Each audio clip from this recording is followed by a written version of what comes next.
నమస్కారం. న్యాయసేవ కార్యక్రమానికి స్వాగతం. ఇవాళ మనం మహిళా చట్టాలు న్యాయ సహాయం ఈ అంశంపై సలహాలు సూచనలు అందించడానికి మనతో పాటు ఉన్నారు 19వ అదనపు చీఫ్ జ్యుడిషియల్ మెజిస్ట్రేట్ హైదరాబాద్ శ్రీమతి ఎం అరుణ గారు, అలాగే న్యాయవాది వి పూర్ణిమ గారు. వారిచ్చే విలువైన సలహాలు సూచనలు స్వీకరిద్దాం. జడ్జి గారు, మహిళల రక్షణ కోసం ఏ చట్టాలు అమల్లో ఉన్నాయి? ప్రస్తుతం మనకు అంటే ఆది నుండి చూసుకుంటే ఇప్పటికి చట్టాలు చాలా అమల్లోకి వచ్చాయి. గృహహింస చట్టం అయితే ఏముంది, మెయింటెనెన్స్ కానీ, అదే ప్రాపర్టీ విషయంలో ప్రాపర్టీకి సంబంధించిన అంటే ఉమెన్కి ఎలాంటి చట్టాలు ఉన్నాయి అని అనేసి, ప్రాపర్టీ రైట్స్ ఉమెన్కి ఎలా ఇచ్చారు అనేసి ఉమెన్ రైట్స్ ప్రాపర్టీ చట్టాలు.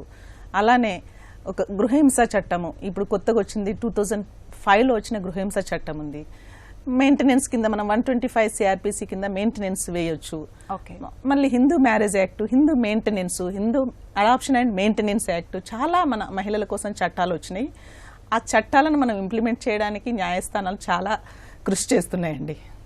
ఓకే లాయర్ గారు, అలాగే 498A నుంచి మహిళలకు ఎలాంటి రక్షణ లభిస్తుంది? ఈ 498A అనేది వివాహిత మహిళకు అత్తగారింట్లో వరకట్నం వల్ల అదనపు వరకట్నం గురించి కానీ శారీరక మానసికంగా ఏమైనా హింస జరుగుతున్నట్టయితే దాని నుంచి పరిరక్షణ పొందడానికి ఇది క్రిమినల్ కేసు అండి. దీనికి కింద జైలు శిక్ష కూడా ఉంటుంది. నేరం ప్రూవ్ అయితే 3 ఏళ్ల జైలు శిక్ష మరియు నష్టపరిహారం కూడా కట్టిస్తారు. ఇది ముఖ్యంగా ఒక హస్బెండ్ నుంచే కాకుండా అత్తగారింటి వైపు నుంచి ఇంకెవరైనా దానికి నేరానికి ఎవరైతే ప్రోత్సహిస్తున్నారో ప్రేరేపిస్తున్నారో వాళ్ళ మీద కూడా, లైక్ ఆడపడుచులు కానీ, మరిది కానీ, అత్తగారు కానీ, మామగారు కానీ, బంధువులు కానీ, నియర్ బంధువులు కానీ అంటే వీళ్ళందరి మీద క్రిమినల్ చర్యలు తీసుకోవడానికి ఉపయోగపడే సెక్షన్ అండి. ఇది చాలా రక్షణ చట్టం. ఈ మధ్యకాలంలో కొంత దుర్వినియోగం అవుతుంది అన్న మాట ఉన్నప్పటికీ కూడా చాలా సద్వినియోగం, దీనివల్లనే చాలా వరకట్నం వల్ల వచ్చే వేధింపులు తగ్గాయని, గణనీయంగా తగ్గిపోయాయని కూడా చెప్పొచ్చు. ఓకే, అలాగే ఈ 498లో ఏమన్నా చేంజెస్ వచ్చాయండి? అంటే చట్టంలో ఏమన్నా కొంచెం? అవునండి, 498 ఇంతకుముందు ఇది యాక్చువల్గా కాగ్నిజబుల్ అంటే అరెస్ట్ ఖచ్చితంగా ఉండేది. కానీ లేటెస్ట్గా సుప్రీంకోర్టు జడ్జిమెంట్ల వల్ల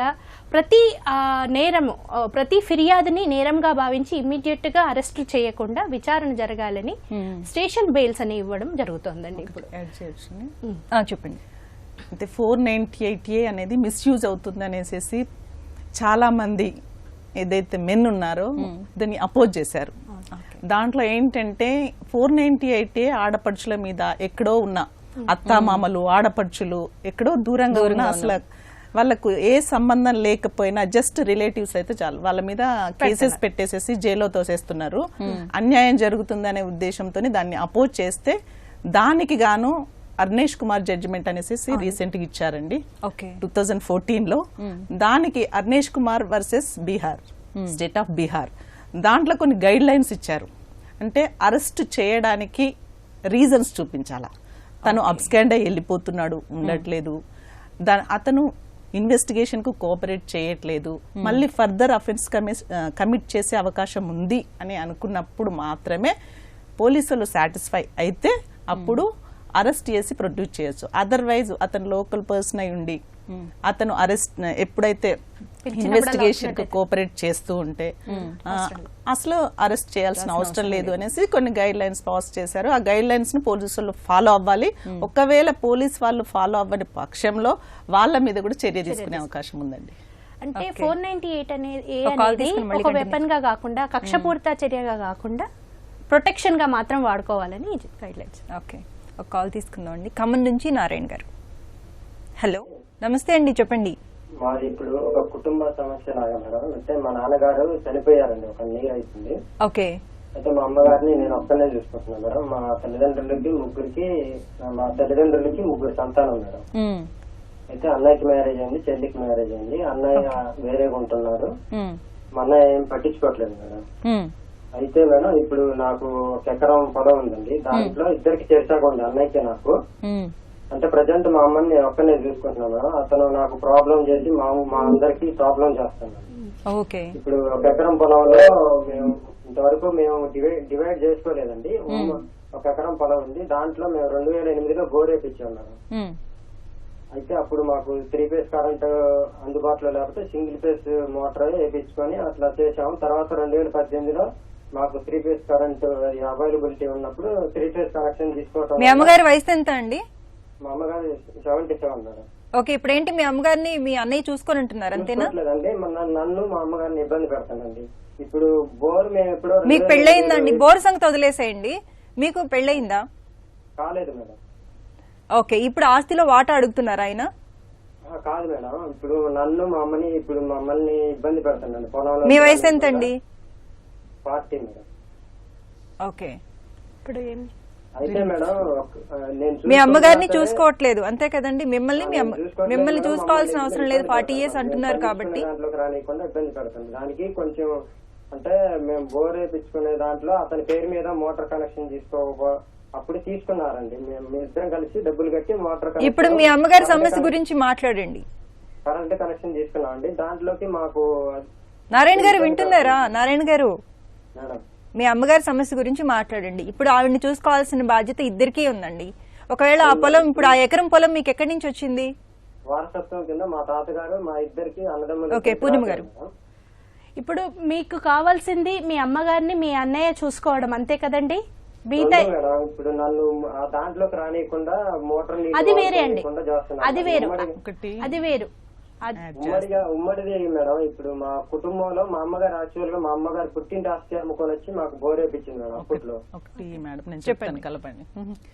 చూడండి, మీరు ప్రాపర్టీలో రైట్ అడుగుతున్నారా, మీ అమ్మని మెయింటైన్ చేసే రైట్ కోసం అడుగుతున్నారా, ఏది గురించి అడుగుతున్నారు? ప్రాపర్టీ రైట్ కాదు మేడం, అమ్మని చూసుకోవట్లేదు, మాకు కూడా మా ఫ్యామిలీ మొత్తానికి కూడా ఇబ్బంది చేస్తాను. ఓకే, ఒకటి మీ ఫ్యామిలీ మొత్తాన్ని ఇబ్బంది పెడితే మీ అమ్మగారు గాని మీరు గాని పోలీస్ స్టేషన్ కి వెళ్ళి కంప్లైంట్ ఇవ్వచ్చండి.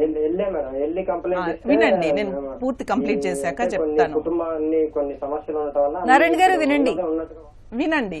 ఒకటి మీ అమ్మగారిని చూసుకోవట్లేదు అని అంటే, ఒకటి 125 CRPC కింద మెయింటెనెన్స్ అడిగే రైట్ మీ అమ్మగారికి ఉందండి. కొడుకులు గాని బిడ్డలు గాని మీ అమ్మగారిని పోషించాల్సిన బాధ్యత అందరిపైన ఉంది. ఆస్తి పంచుకున్నప్పుడు మెయింటైన్ చేయాల్సిన బాధ్యత కూడా మీ అందరి మీద ఉంది. కాబట్టి మీ అందరి ఈక్వల్ గా షేర్ మీ అమ్మకి ఇచ్చేసేసి ఆమె ఎలా అయితే బ్రతకాలనుకుంటుందో అన్ని ప్రొవైడ్ చేయాల్సిన బాధ్యత మీకుందండి. కాబట్టి మెయింటెనెన్స్ కేసు కోర్టుకు వెళ్ళేసేసి ఎవరైనా లాయర్ గారిని అప్రోచ్ అయ్యేసి 125 CRPC కింద మీరు మెయింటెనెన్స్ కేసు వేస్తే మీ అమ్మగారికి జీవన భృతి కింద మెయింటెనెన్స్ ఇస్తారండి కోర్టు వాళ్ళు.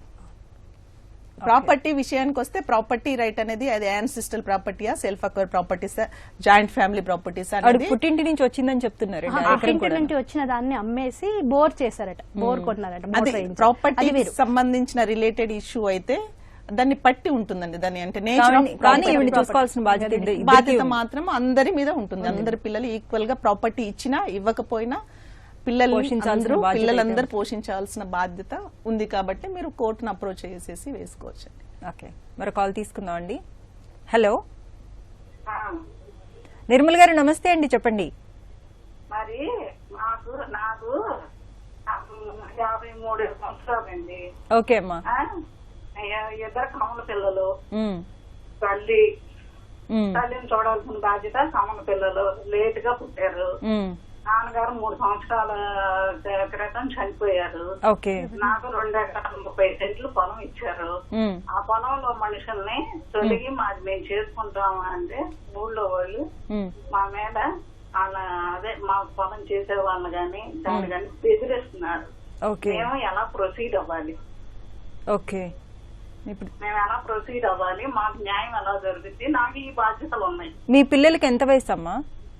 6 years అండి. చిన్న పిల్లలు. ఓకే, లేట్ గా పుట్టారంటారు కదా. ఓకే, ఇప్పుడు మీకు మీ ఆస్తిని వేరే వాళ్ళు ఆక్రమించుకుందామని చూస్తున్నారు అంతే కదా? మాకు చెప్పకుండానే పొలం దున్నేసి వాళ్ళ వైపే మాట్లాడుతూ మా పొలానికి ఏదన్నా సేవ చేసుకోవాలంటే, మేము పండించుకోవాలంటే వాళ్ళని మా పొలంలో మాకు సర్వీస్ చెయ్యొద్దని అబ్జెక్షన్ పెట్టి ఊరు ఏకం అయ్యి మమ్మల్ని మా పొలాన్ని.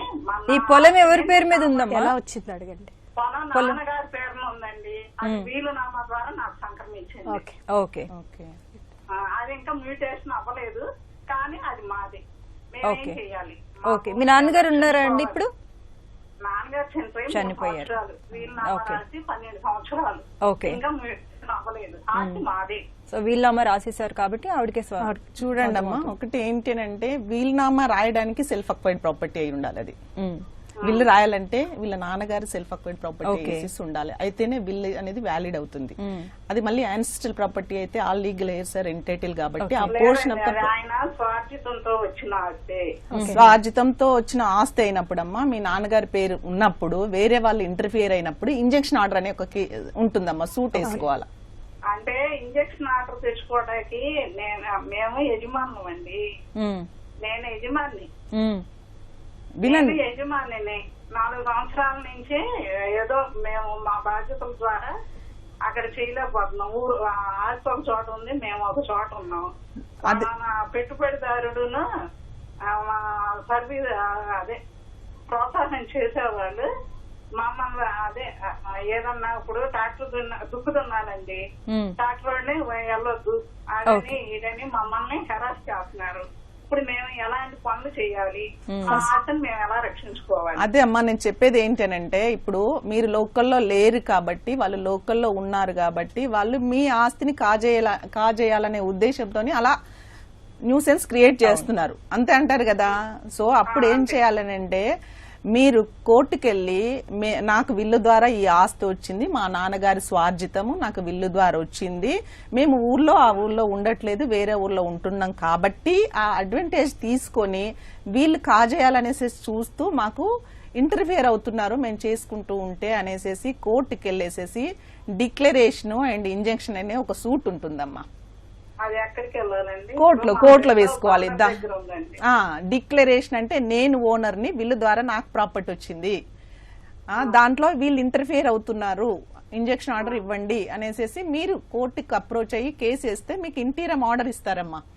ఇంటీరియం ఆర్డర్ ఇచ్చినప్పుడు వినండి నేను కంప్లీట్ చేశాక ఇంటీరియం ఇంజెక్షన్ ఆర్డర్ అనేది ఇస్తారు. ఇచ్చాక అదొకటి పోలీస్ స్టేషన్ లో సర్వ్ చేయాలి. ఓకే, సర్వ్ చేస్తే వీళ్ళు అయినా ఇంటర్ఫియర్ అవుతే పోలీసులు కేసు పెడతారు. కోర్టులోకి వచ్చి కంటెంప్ట్ వేస్తే కంటెంప్ట్ అవుతుంది వాళ్ళ మీద. సో వాళ్ళను పార్టీషన్ చేసి వీళ్ళు కేసు వేస్తే డిక్లరేషన్ వస్తుంది, వీళ్ళకు ఇంజంక్షన్ వస్తుంది. సో వీళ్ళు ఓనర్స్, వీళ్ళ ప్రాపర్టీలో ఇంటర్ఫియర్ అవ్వకూడదు అనేసి ఒక కోర్టు ఆర్డర్ పాస్ చేస్తుంది. దో అయినా ఇంటర్ఫియర్ అయితే పోలీస్ స్టేషన్ కి వెళ్ళి వీళ్ళకి కేసు పెట్టే అవకాశం ఉంటుంది బేసింగ్ ఆన్ ద ఆర్డర్. ఇప్పుడు పెట్టొచ్చమ్మా, మీరు వెళ్ళేసే సూట్ అయ్యండి. మ్యూటేషన్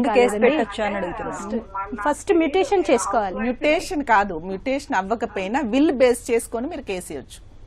విల్లును మ్యూటేషన్ కి ప్రాసెస్ చేస్తే ఇది పక్క నుంచి ఇది కూడా చేయాలి. నేను ఇప్పుడు స్పాట్ లో ఆ మధ్య ఆ వ్యక్తుల్ని నుంచి నాకు ప్రాణహాని ఆస్తి హాని ఉంది కదా, నేనేం చెయ్యాలి?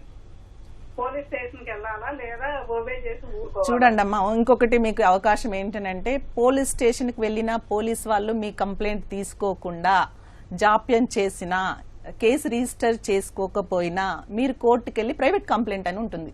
సిఆర్పిసి 200 కింద ప్రైవేట్ కంప్లైంట్ అని ఉంటుంది. ఒక అడ్వకేట్ ని అప్రోచ్ అయ్యేసేసి మేము పోలీస్ స్టేషన్ కి వెళ్ళినాము, పోలీసులు పట్టించుకోవట్లేదు, ఇన్ఫ్లుయెన్స్ అవుతున్నారు కాబట్టి కోర్టు ద్వారా మాకు కంప్లైంట్ ని రిజిస్టర్ చేయండి అని అంటే, అప్పుడు court can suo motu take the cognizance, అంటే స్యూమోటో కేసు చేయొచ్చు. లేదు అని అంటే court can refer the matter to the police for investigation. Okay, అలా కాకుండా ఇప్పుడు న్యాయ సేవా అధికార సంస్థ ద్వారా ఈ సమస్యకి మీరు ఇంకా ఇలా కాకుండా న్యాయ సేవా అధికార సంస్థ ఉంది కదమ్మా మీకు, అక్కడ మండల్ లీగల్ సర్వీసెస్ అనే authorities, district legal services authorities అని ఉంటాయి. అక్కడికి వెళ్ళి ఒక పిటిషన్ ఇవ్వాలి. వీళ్ళు ఇస్తే వాళ్ళని పిలిపిస్తారు, అదర్ పార్టీని పిలిపిస్తారు. పిలిపించేసి ఇద్దరిని మాట్లాడి సామరస్యంగా పరిష్కరించుకోవడానికి అనేసి టైం ఇస్తారు. ఒకవేళ వినకపోతే, ఆ పార్టీ వినకపోతే రెగ్యులర్ కోర్టుకి రెఫర్ చేస్తారు. మీకు అడ్వకేట్ ని పెట్టుకునే స్తోమత లేనప్పుడు అడ్వకేట్ ని కూడా అపాయింట్ చేస్తారు న్యాయ సేవా అధికార సంస్థ నుంచి. అలాగే జడ్జి గారు, ఈ వరకట్న నిషేధ చట్టం ఎప్పటి నుంచో అమల్లో ఉంది మనకి, కానీ అమలు తీరు సరిగ్గా అవుతున్నట్లుగా అనిపించట్లేదు. అయితే వరకట్న నిషేధ చట్టం అనేది ఇది చాలా ఒడిదుడుకులు ఎదుర్కొంటుంది మేడం. నిజంగా చెప్పాలంటే మా సర్వీస్ లో ఇప్పుడు నేను యాజ్ ఏ అడ్వకేట్ ఒక 5 years, as a judicial officer గా 14 years, నా సర్వీస్ జ్యుడిషియరీ వైపు ఒక నియర్ అబౌట్ 20 years. ఈ 20 years లో అడ్వకేట్ యాంగిల్ నుంచి చూస్తే ఒక విధంగా ఉంటుంది, వాళ్ళు ఏంటి అంటే పార్టీలు వచ్చి చెప్పింది మనం నమ్మేసేస్తాము. యాజ్ ఎ జ్యుడిషియల్ ఆఫీసర్ గా మనము బోత్ సైడ్ విన్న తర్వాతనే డెసిషన్ ఇస్తాము. సో దీంట్లో ఏంటంటే ఒక చట్టం అనేది రావాలి అని అంటే దానికి చాలా రీజన్స్ ఉంటాయి. మనము ఇప్పుడు ఎస్సీ ఎస్టీ అంటే ఒక అణగారిన పార్టీలను కొంచెం అప్లిఫ్ట్ తీసుకురావడానికనే ఒక బిల్ పాస్ అయిన తర్వాత నానా విధాలుగా దాని మీద డిబేట్స్ జరిగిన తర్వాత ఒక చట్ట రూపం దాలుస్తుంది. దాంట్లో 498A అనేది ఉమెన్ ప్రొటెక్షన్ చట్టం. అది వరకట్నం అనేది ఎప్పటి నుంచో మనకు వరకట్న రూపంలో కాకుండా స్త్రీదాన అనేసేసి అలా వస్తూ ఉన్నటువంటిది ఇప్పుడు చాలా అది ఏంటి అంటే ఒక స్టేజ్కి వెళ్ళిపోయింది. కట్నం అనేది ఒక ఇండికేషన్ అయిపోయింది, ఒక ఏంటి వాళ్ళ సింబల్. ఇప్పటికీ అంటే ఇప్పుడు మనకి ఆడపిల్లలకు కూడా సమాన వాటా అన్న చట్టం వచ్చినప్పటికీ కూడా ఇంకా వరకట్న వేధింపులు జరుగుతూనే ఉన్నాయి. అయితే ఇప్పుడు ఒక్కటి హర్షించదగిన విషయం ఏంటి అని అంటే ప్రాపర్టీ రైట్స్ 2005లో మన గౌరవ ముఖ్యమంత్రి ఎన్టీ రామారావు గారు ఉన్న పీరియడ్ నుంచి మనకు ఎప్పుడైతే ఉమెన్ కి ప్రాపర్టీ రైట్స్ ఇచ్చారు, అంతకుముందు 2005 కి మనకు రైట్స్ లేవంటే ఉన్నాయి, బట్ లిమిటెడ్ రైట్స్. ఎంజాయ్ చేయొచ్చు ప్రాపర్టీని, మనం అమ్ముకోవడానికి లేదు, ఎలినేట్ చేయడానికి లేదు, బిల్లు చేయడానికి ఏది రైట్ లేదు మనకు. 2005 నుంచి ఉమెన్ కి కూడా by born on par with men, men తో పాటు ఈక్వల్ గా రైట్స్ వచ్చేసేసినాయి. సో ఇప్పుడు ఆ ప్రాపర్టీ రైట్స్ వచ్చినప్పటికీ ఉమెన్ కి వరకట్నం అనేది లాంఛన లేకపోతే దానికి ఇంకేదైనా పేరు పెట్టుకోవచ్చు, మన స్టేటస్ కి తగ్గట్టు ఇచ్చేసేసుకుంటున్నారు. అయితే దీంట్లో ఒక్కటి చెప్పేది ఏంటనంటే 498 కేసులలో ఎక్కువ బయటికి వచ్చే బాగా అగ్రీవ్డ్ ఉన్న వాళ్ళు బయటికి రావట్లేదు. ఇది మిస్యూజ్ కూడా అవుతుంది అనేసి అంటే కొంతవరకు చెప్పొచ్చు అవుతుంది అనేసి. ఎందుకనంటే ఒక లీగల్ ఫ్రెటర్నిటీ ఎక్కడన్నప్పుడు అడ్వకేటో లేకపోతే ఎవరిని అడిగితే అందరిని వేసేసేయండి, కాంప్రమైజ్ కి వచ్చేసేస్తారు. అంటే to settle the matter, settle చేసుకోవాలంటే అందరినీ హరాస్ చేస్తేనే అవుతారు అనే ఉద్దేశంతో ఎక్కడో ఉన్న లండన్ ఫారిన్ కంట్రీస్ లో ఉన్న ఎక్కడో అత్తామామలు లేదు అంటే ఆడపడుచులు బ్లడ్ రిలేటివ్స్ వాళ్ళ మీద వేసేస్తున్నారు. నిజంగా గ్రీవియన్స్ ఉంటే హస్బెండ్ మీద ఎవరైతే వీళ్ళని హరాస్ చేస్తున్నారో వాళ్ళ మీద వేస్తే సరైన న్యాయం జరుగుతుంది, దానికి సరైన ఎవిడెన్స్ ఉంటుంది. ఇప్పుడు అందరి మీద పెట్టినప్పుడు ఫారెన్ లో ఉన్న ఆడపడుచు, ఫారెన్ లో ఉన్న ఆడపడుచు హస్బెండ్, అక్కడ ఎవిడెన్స్ అనేది మనకు ప్రైమా ఫేసియే కనిపించదు. సో అందుకనే దాని మీద చాలా వ్యతిరేకత వచ్చేసేసి అర్నేష్ కుమార్ జడ్జిమెంట్ ఇచ్చారు, గైడ్ లైన్స్ ఇచ్చారు. ఓకే, కాల్ తీసుకుందాం అండి. వరంగల్ నుంచి రాజేష్ గారు. హలో. హలో, నమస్తే అండి రాజేష్ గారు, చెప్పండి. నమస్తే madam, good morning. Good morning, చెప్పండి. మేడం నాకు మ్యారేజ్ 2019 నవంబర్ 14th మ్యారేజ్ అయింది. ఓకే. ఒక 2-3 months మంచిగా కలిసి ఉన్నదండి. తర్వాత చిన్న చిన్న గొడవలు పెట్టి అమ్మగారింటికి వెళ్ళిపోయింది. ఇప్పటికీ 5.5 years అవుతుంది. హలో, వినిపిస్తుంది, చెప్పండి. ఇప్పుడు 5.5 years అవుతుంది. ఒక బాబు ఉన్నాడు, తను అక్కడ నేను ఇక్కడ. ఎన్ని గొడవలు వెళ్ళి పంచాయతీ పెట్టినా రావడం లేదు. దీని పరిష్కారం ఎట్లా మేడం? మొన్న రీసెంట్లీ 5 ఏళ్ళు ఎదురు చూసి రీసెంట్లీ లాయర్ తో లీగల్ నోటీస్ పంపించిన. పంపిస్తే కూడా చూసింది, పక్కా పెట్టేసింది, రిప్లై ఏమి ఇవ్వలేదు. ఓన్లీ ఏమనంటా అంటే పెద్ద మనిషిలా మాట్లాడమంటే కూడా రావడం లేదు. ఓన్లీ కాల్ చేస్తాను, నాకు ఏ లెటర్ పంపక, నాకు అవసరం లేదు, నాకు వచ్చినవు, నాకు మొగలు లేడు, నా కొడుకు నా తండ్రి లేడు అని చెప్పి చెప్తానా, నాకు అవసరం లేదు అంటుంది. మరి దీని పరిష్కారం ఎట్లా అంటే ఏం తెలియదు. మీరు నోటీస్ పంపించానన్నారు కదా, కాపురానికి రమ్మని పంపించారా? ఏమని పంపించారు? నా భార్యనే కాపురానికి రావాలని పంపించారు. పంపించాక నిర్ణీత గడువు ఒక 1 month 45 days ఎదురు చూశాక మీరు case restriction of conjugal rights అని కాపురానికి రమ్మని కేసు వేయొచ్చు. ఆమెను చెప్పండి, ఫోన్ చేసినప్పుడు నువ్వు ఇదే మాట వచ్చి కోర్టులో చెప్దురా, ఇప్పుడు అయితే కలిసి ఉండాలి, లేకపోతే చట్టబద్ధంగా విడిపోవాలి, అంతే తప్ప మధ్య బిట్వీన్ ఏం ఉండదు కదా. మీరు కాపురానికి రమ్మని కేసు వేయండి. మీరు ఆల్రెడీ ముందు ఏమైనా పెద్ద మనుషుల్లో మాట్లాడుకునేవి అవి ఏమైనా ఉంటే ఆ ప్రయత్నాలన్నీ క్రోడీకరిస్తూ మీరు కేసు ఫైల్ చేయండి. మీరు ఒక్కటి మాట చెప్తున్నానండి, ఆమె నిజంగా మీకు కాపురానికి రావాలి అంటే అలిగేషన్స్ కాక ఆమె రావాలి, పేరెంట్గా మీ కొడుకుని మీకు చూసుకోవాల్సిన బాధ్యత ఉంది అని మీరు చెబుతూ వేస్తే, మీరు అది కాపురానికి రమ్మని కేసు వేస్తే బాగుంటుంది. దానికి ఆమె ఫస్ట్ కౌన్సిలింగ్ ఉంటుంది, కౌన్సిలింగ్ లో ఆమె ఏది చెప్పదలుచుకుందో చెబుతుంది, కౌన్సిలింగ్ లో నచ్చ చెప్తారు, కేసు వేశాక నచ్చ చెప్తారు, ఇద్దరికి కౌన్సిలింగ్ చేస్తారు. ఆమె ఎందుకు రావట్లేదు, రమ్మని మీరు అడిగినప్పుడు ఎందుకు రావట్లేదు అనే దానికి కూడా ఆమె వివరణ ఇస్తూ కౌంటర్ ఇస్తుంది. దాని ప్రకారంగా ముందుకెళ్తే అయితే మేడం ఇట్లా కూడా మన ఉమెన్ పోలీస్ స్టేషన్ లో కూడా కేసు పెట్టింది. పెట్టి అక్కడ కూడా వాళ్ళు కూడా కౌన్సిలింగ్ ఇచ్చారు. ఆ కౌన్సిలింగ్ తను వినలేకపోతే సార్ ఏం చెప్పిందంటే అసలు ఏం తను మెంటల్ గా ఏం వినడం లేదు బాబు అన్నాడు. ఉమెన్ పిఎస్ లో ఆవిడ ఏం కేసు పెట్టింది, ఆవిడ ఏం పిటిషన్ ఇచ్చింది? 498. నేను మా లోకల్ ఏరియాలో ఇట్లా మా భార్య కాపురానికి రావాలని చెప్పి చిన్న పిటిషన్ ఇచ్చిన అన్నట్టు స్టార్టింగ్ లా. ఓకే. ఇస్తే ఆమె చేసింది ఇక్కడికి రా అని చెప్పి పోలీసులు పిలిస్తే ఇటు రాకుండా తను ఉమెన్ పిఎస్ లో తను రివర్స్ ఆమె కేసు పెట్టింది. 498 పెట్టి ఉండొచ్చు.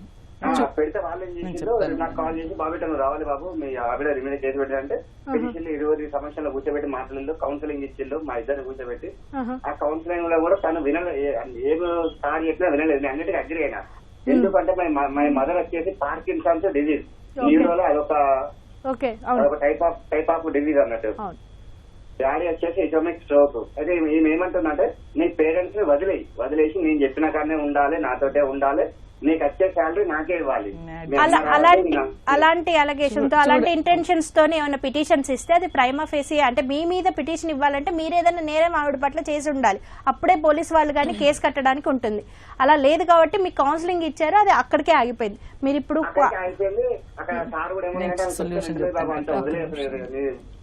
ఆమె ఎప్పుడైనా పెద్ద మనుషులు మాట్లాడు అని చెప్పాను అట్లా వదిలేసామన్నది. మీరు ఆవిడని కాపురానికి రమ్మని కోర్టులో కేసు వేయండి. అప్పుడు ఆమె ఇలా ఇందాక ఇప్పుడు పోలీస్ స్టేషన్ లో చెప్పినవేవి ఎక్కడా రికార్డ్ అవ్వవు. మీరు కాపురానికి రమ్మని మీరు ఇంటెన్షన్ నిజంగా కాపురానికి తెచ్చుకోవాలని ఉంటే అలిగేషన్స్ అన్నెసరీ అలిగేషన్స్ ఏం చేయకుండా కాపురానికి రమ్మని కేసు వేస్తే ఆవిడ బదులు చెప్పుకోవాల్సిన న్యాయమూర్తి దగ్గరికి వెళ్ళిన తర్వాత పోలీసుల దగ్గర కౌన్సిలింగ్ వేరే ఉంటుంది. ఒక కేసు వేశాక కోర్టుకు వచ్చాక ఏంటి వాళ్ళు డిఎల్ఎస్ లో చెప్తారు, మీడియేషన్ సెంటర్ లో కౌన్సిలింగ్ ఇస్తారు. అది కాక కోర్టు ఆఫీసర్ కూడా న్యాయమూర్తి కూడా చెప్తారు. అప్పుడు ఆవిడ ఖచ్చితంగా ఏదో ఒకటి వాళ్ళ లాయర్ ద్వారా రిటర్న్ గా చెప్పాల్సి వస్తుంది రాకపోవడానికి కారణం. అప్పుడు దాని మీద బేస్ చేసుకొని మీకు ఫర్దర్ గా జడ్జిమెంట్ అవుతుందండి. జడ్జి గారు చూడండి బాబు, ఏం పేరు మీ పేరు ఏంటండి? రాజేష్ గారు, మీరు రిస్ట్రిక్షన్ ఆఫ్ కాంజుగల్ రైట్స్ అని హిందూ మ్యారేజ్ యాక్ట్ అనేసి మీరు ఒక అడ్వకేట్ ని అప్రోచ్ అవ్వండి. అప్రోచ్ అవుతే మీకు మన హిందూ వివాహ చట్టం ప్రకారము భార్యాభర్తలు రీజన్స్ లేకుండా వేరువేరుగా ఉన్నప్పుడు అప్పుడు మీరు ఒక నోటీస్ ఇవ్వాలి. ఇచ్చాను అని అంటున్నారు. సో ఇచ్చినప్పుడు ఆమె కాపురానికి రాకపోతే ఆ నోటీస్ లో టైం ఉంటుంది. ఈ మేడం చెప్పారు ఇందాక 30 డేసా లేకపోతే 2 months 15 days అనేసి ఇచ్చారు. అయినా సరే రాకపోతే మీరు కోర్టుకెళ్లి రిజిస్ట్రేషన్ ఆఫ్ కంజుగల్ రైట్స్ అనేసి కేసు ఉంటుంది. సో ఆ కేసు వేసుకోవాలా. కేసు వేసుకున్నప్పుడు వితౌట్ రీజన్స్ ఆమె మిమ్మల్ని వదిలేసి వెళ్లిపోయి వేరుగా ఉంటుంది అనుకున్నప్పుడు కోర్టు మీకు ఆమెకు డైరెక్షన్ ఇస్తుంది. ఏంటి అని అంటే నువ్వు వితౌట్ రీజన్స్ నువ్వు హస్బెండ్ వదిలిపెట్టి వెళ్ళిపోయావు, విత్ ఇన్ 3 months లో ఆయనతో జాయిన్ అవ్వు అనేసి కోర్టు డైరెక్షన్ ఇస్తుంది. ఆ డైరెక్షన్స్ ప్రకారం ఆమె మీతో వచ్చి జాయిన్ అవ్వకపోతే మీరు డివోర్స్ తీసుకోవచ్చు. మీకు డైవర్స్ అది గ్రౌండ్ అవుతుంది. మీకు మీరు ఇచ్చిన నోటీస్ కోర్టు ఇచ్చిన ఆర్డర్ ని తీసుకొని మీరు డైవర్స్ పిటిషన్ వేసుకొని మీరు డైవర్స్ తీసుకోవచ్చు. ఈవెన్ మీకు డైవర్స్ తీసుకునే ఉద్దేశం లేకపోతే కోర్టు స్టేట్ అవే డైవర్స్ ఇవ్వదు. మధ్యలో మీడియేషన్స్ ఉంటాయి. కోర్టులో జడ్జి గారు, 2 మీడియేటర్స్ అందరూ కలిసి మీకు ఒక 3-4 times మీకు కౌన్సిలింగ్ కండక్ట్ చేస్తారు. కౌన్సిలింగ్ చేశాక మీది ఎవరిది డిఫెక్ట్ అనేసి అక్కడ తెలిసిపోతుంది. అక్కడ మీ వే ఆఫ్ టాకింగ్ కానీ మీరు చెప్పే రీజన్స్ కానీ ఎవరి సమంజసంగా ఉన్నాయి ఎవరి లేదు అనేసి కోర్టు చూస్తుంది. చూసిన తర్వాత మీరు ఇక ఉండరు కలిసి ఉండలేరు అన్నప్పుడు గ్రౌండ్స్ ఎవరి రీజనబుల్ గా ఉన్నాయో వాళ్ళ ఫేవర్ లో ఆర్డర్ పాస్ చేసేస్తాము. అప్పుడు మీ ఎవరి లైఫ్ వాళ్ళు బతకాలా లేకపోతే కలిసి ఉండాలనేసి మీరు డిసైడ్ అవ్వచ్చు. అందులో మీరు కౌన్సిలింగ్లలో కూడా ఉండలేను అనుకుంటే మ్యూచువల్ కన్సెంట్ డైవర్స్ చేసుకోవచ్చు. మేము కలిసి ఉండలేము ఇంకా మాతో కాదు అని ఒక అండర్స్టాండింగ్ వచ్చి మీరు ఒక అగ్రిమెంట్ చేసుకుంటే పిల్లోడు ఎవరి దగ్గర ఉండాలా ఎవరు పోషించాలా ఏంటి అనేసి అన్ని చూసుకుంటే 13B అని ఉంటుంది. దాని కింద మ్యూచువల్ కన్సెంట్ డైవర్స్ వేసుకుంటే విత్ ఇన్ 6 months లో మీకు డైవర్స్ వస్తాయి. బట్ ఈ రీసెంట్ జడ్జిమెంట్ ఏంటి అని అంటే రీసెంట్ గా వచ్చిన జడ్జిమెంట్ ప్రకారము అమ్మా నాన్న వద్దు అత్తా మామలు వద్దు ఉండొద్దు అనేసి వెళ్లిపోవడం అది గ్రౌండ్ ఫర్ డైవర్స్. ఓకే, ఇప్పుడు డిసిషన్ ఏంటి అని అంటే అత్త మామలు మాతో ఉండకూడదు, అన్మ్యారీడ్ ఎవరైనా ఉంటే హస్బెండ్ తరపున వాళ్ళు ఉండకూడదు, ఎవరు మాతో ఉండకూడదు, మేము సపరేట్ కాపురం పెట్టుకోవాలి, సపరేట్ ఉండాలి అనేసి డిమాండ్ చేసేసి వెళ్ళిపోతే అది ఇల్లీగల్ డిమాండ్. దాని కింద డైవర్స్ తీసుకోవచ్చు. అది కూడా గ్రౌండ్ ని నిరూపించాలి. నిరూపిస్తే తీసుకుందాం అది కూడా మంచిర్యాల నుంచి లత గారు. హలో, నమస్తే మేడం. నమస్తే అమ్మా, చెప్పండి. మా అల్లుడు మా అమ్మాయిని చూడటం లేదండి. 8 సంవత్సరాలు అవుతుంది మ్యారేజ్ అయ్యి. అయితే మధ్య మధ్య ఒక 2 సార్లు కేసు అయింది మేడం. ఒక పాప మా అమ్మాయికి, ఓకే, 6 సంవత్సరాల పాప. మా అల్లుడు సింగరేణి జాబ్ చేస్తాడండి.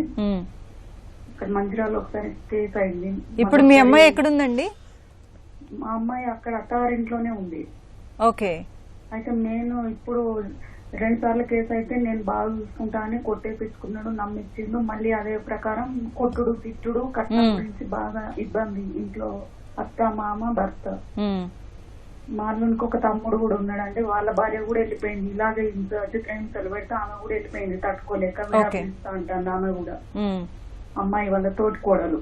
ఓకే, మళ్ళీ వీళ్ళు 4 కూడా మా అమ్మాయిని ఇట్లానే చేస్తే ఆ అమ్మాయి తట్టుకొని కూడా ఇక కేసు పెట్టినా నమ్మించి కొట్టేపించుకుంటాడు అని కేసు పెట్టాక పంచాయతీ పెద్దలతో మాట్లాడుకుందాం, ఎట్లనన్నా ఆయన మార్చుకుంటా, నాకు ఒక పాప ఉంది అని అల్లుని ఇంట్లోనే క్వార్టర్స్ ఉంది మేడం. క్వార్టర్ లోనే ఉంటుంది భూపాలపల్లిలో.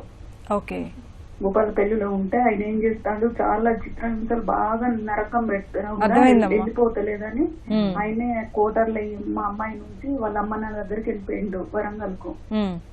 వరంగల్కి వెళ్ళిపోయి మీ అమ్మాయి ఏమంటుంది ఇప్పుడు? అమ్మాయి నాకు భర్త కావాలి, నా పాప ఆడపిల్ల తండ్రి కావాలి, నేను రాను పుట్టింటికి అంటే మా అల్లుడు ఏం చేసిండు, ఈమెను కోటర్లో విడిచిపెట్టి అమ్మ నాన్న వరంగల్ దగ్గర పోయి ఉండి అక్కడి నుంచి హన్మకొండ కోర్టులో పిటిషన్ వేసిండు, నా భార్య రావట్లేదు, ఎటో వెళ్ళిపోయింది, ఉండలేదని ఇట్లా పిటిషన్ వేసిండు. అది కూడా కోటర్ అడ్రస్ పెట్టకుండా మేడం. స్కూల్లో ఒక 5,000 చెప్పుకుంటాను, ఆమెకు తిండి కూడా పెడతలేడు, ఫీజు కడతలేడు పాపకు అని. మేము కొన్ని రోజులు పంపించినాం, పాపకు ఫీజు ఎట్లా మీకు ఎట్లా వెళ్తుంది అని. మాది చిన్న పని మేడం, డాడీకి వెళ్ళది. ఓకే, అర్థమైందమ్మా జడ్జి గారు అని స్కూల్లో జడ్జి గారు చెప్తున్నారు, వినండి మేడం. చూడండి అమ్మా, ఇప్పుడు మీరు కేసు పెట్టినప్పుడల్లా కాంప్రమైజ్ చేయించేసేసుకుని నేను చూసుకుంటా అనేసి చెప్పేసి తీసుకెళ్లి మళ్ళీ సేమ్ రిపీట్ చేస్తున్నారు అనేసి అంటున్నారు. అవును కదా? అవును మేడం. ఇప్పుడు వరకట్నం కేసు అనేది కేసు పెట్టిన తర్వాత కాంప్రమైజ్ అయినాక మళ్ళీ ఇది కంటిన్యూస్ అఫెన్స్. ఎప్పుడు జరిగితే అప్పుడు మళ్ళీ వెళ్ళేసేసి ఫ్రెష్ కంప్లైంట్ ఇచ్చే అవకాశం ఉంటుంది. ఎన్నిసార్లనైనా ఇవ్వచ్చు ఫ్రెష్ కంప్లైంట్. అంటే ఇది కంటిన్యూగా జరుగుతుంది కదా, హరాస్మెంట్ అనేది జరుగుతుంది కాబట్టి ఎప్పుడైనా మీరు మళ్ళీ కాంప్రమైజ్ అయినాక మళ్ళీ వెళ్ళి ఇవ్వచ్చు. అమ్మా ఇట్లా కాంప్రమైజ్ అవుతున్నాడు, తీసుకెళ్లాడు, మళ్ళీ సేమ్ కంటిన్యూ చేస్తున్నాడు అనేసి మళ్ళీ పోలీస్ స్టేషన్ కి వెళ్ళేసి కంప్లైంట్ ఇవ్వచ్చు. కాదు మేడం, ఇప్పుడు ఆయన చేసింది ఏంటంటే నా భార్య నన్ను విడిచిపెట్టేటో వెళ్ళిపోయింది లేదు అని కోటర్ అడ్రస్ ఇవ్వకుండా దొరుకుతాడని స్కూల్ అడ్రస్ తోనే పిటిషన్ వేసేడు, నాకు విడాకులు కావాలి, నా భార్య లేదు. అయితే విడాకులు వేసినప్పుడమ్మా మీరు విడాకులు వేయగానే వెంటనే కోర్టులు విడాకులు మంజూరు చేయవు. దానికి సరి అయిన ఎవిడెన్స్ పెట్టుకున్నప్పుడు మాత్రమే చాలా చూస్తుంది. ఒక మ్యారేజ్ ని నిలపాలంటే చాలా కష్టమైన విషయం, కూల్చాలనంటే చాలా ఈజీ. సో కోర్టుకు వచ్చిన తర్వాత ఒక మ్యారేజ్ ని అంటే డైవర్స్ ఇవ్వాలంటే మేము చాలా ఆలోచిస్తాం. అన్ని ఫ్యాక్టర్స్, ముఖ్యంగా ఉమెన్ వైపు నుంచి పిల్లలు ఉన్నప్పుడు చాలా ఆలోచించిన తర్వాతనే ఆ గ్రౌండ్స్ ఏవైతే ఉన్నాయో జెన్యూన్ గా ఉన్నాయని హస్బెండ్ నిరూపిస్తే మాత్రమే 100% జెన్యూన్ గా ఉండాలి ఆయన. అలాంటప్పుడు మాత్రమే డైవర్స్ పొందే అవకాశం ఉంటది. ఇప్పుడు మీరు చెప్పిన ప్రకారం ఏంటంటే ఆయన పేరెంట్స్ దగ్గర ఉండేసేసి అమ్మాయిని క్వార్టర్స్ లో ఉంచేసేసి ఆమె లేదు ఎక్కడో వెళ్ళిపోయింది అనేసి కేసేసిండ్రు అని అంటున్నారు. కానీ మీరు దానికి జవాబు వేసే అవకాశం మీకు ఉంటుంది. పిటిషన్ వేసినప్పుడు దానికి జవాబు వేసే అవకాశం మీ అమ్మాయికి ఇస్తారు కాబట్టి జవాబు వేసేటప్పుడు ఏం చెప్తారనంటే ఈయన క్వార్టర్ నంబరు, అడ్రస్ కు సంబంధించిన ఏమైనా ప్రూఫ్స్ ఉంటాయి కదా, ఈమె అక్కడ ఉన్నట్టు, పాప చదువుకున్నట్టు, బాబు అక్కడ చదువుకున్నట్టు, అది మీరు అక్కడ ఆ క్వార్టర్స్ లో ఉంటున్నట్టు, వాటర్ బిల్స్ లేకపోతే అక్కడ పాప స్కూల్ ఎక్కడైతే జాయిన్ చేసిందో అది, గ్యాస్ బిల్లో ఏదో ఒకటి ఉంటుంది. ఆ ప్రూఫ్ తీసుకెళ్లి కౌంటర్ లో ఇట్లా అబద్దాలు చెప్పాడు ఈయన, ఇంటెన్షనల్ గా వాళ్ళ పేరెంట్స్ దగ్గర ఉండి రాంగ్ అడ్రస్ చేసేసి కావాలని డైవర్స్ ఇల్లీగల్ గా తీసుకోవాలనుకుంటున్నారు అనేసి కోర్టుకు జవాబు వేయాలమ్మా. మీ అమ్మాయి జవాబు వేసేస్తే లాయర్ని పెట్టుకోవాలమ్మా. పెట్టుకునే స్తోమత లేకపోతే డిఎల్ఎస్ఏ ఉంటుంది, డిస్ట్రిక్ట్ లీగల్ సర్వీసెస్ అథారిటీస్ అనేసి. అక్కడ మాకు లాయర్ని పెట్టుకునే స్తోమత లేదు అని అంటే జడ్జి గారికి అయినా ఒక పిటిషన్ మీరు పెట్టుకొని మాకు అడ్వకేట్ని పెట్టుకునే స్తోమత లేదు, మేము పూర్ అనేసి అంటే మేము డిఎల్ఎస్ఏకి లెటర్ అడ్రస్ చేస్తే వాళ్ళు అపాయింట్ చేసేస్తారు మీ తరపున వాదించడానికి. కాకపోతే ఏంటంటే లాయర్ మనం డిఎల్ఎస్ఏ తరపున న్యాయవాదిని అపాయింట్ చేయాలి అని అంటే మాత్రం below poverty. Okay, thank you so much అండి. ఇప్పటి వరకు మనం మహిళా చట్టాలు, న్యాయ సహాయం ఈ అంశంపై సలహాలు, సూచనలు స్వీకరించాం. వచ్చే శనివారం 9:30 న్యాయ సేవ కార్యక్రమంలో మళ్ళీ కలుసుకుందాం. అంతవరకు సెలవు. నమస్కారం.